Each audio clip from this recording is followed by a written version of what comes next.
যদি জালালউদ্দিনের মনোনয়নটি বহাল রাখা হয়, বাতিল না করা হয়, লজ্জাজনক পরাজয় বরণ করবেন তিনি। বিপুল ভোটে পরাজয় বরণ করবেন। মনোনয়ন পাওয়ার পর থেকে এলাকায় ত্রাসের রাজত্ব কায়েম করেছেন।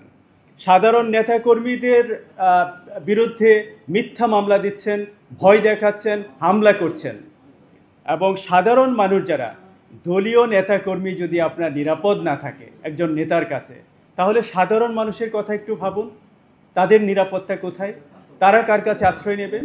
যদি জালালউদ্দিনের মনোনয়নটি বহাল রাখা হয়, বাতিল না করা হয়, লজ্জাজনক পরাজয় বরণ করবেন তিনি। বিপুল ভোটে পরাজয় বরণ করবেন। কারণ কটিয়াদীরের সাধারণ মানুষ তাকে গ্রহণ করছে না। আপনারা সেটা সরেজমিনে গেলে আপনাদের প্রতিনিধির মাধ্যমে সরেজমিনে আপনারা যদি বিষয়টি যাচাই করেন, আশা করছি আমার কথা সত্যতা পেয়ে যাবেন। তিনি উপজেলা বিএনপির কনভেনর হিসেবে আছেন, পাকুন্দি উপজেলা বিএনপি কনভেনর হিসেবে আছেন।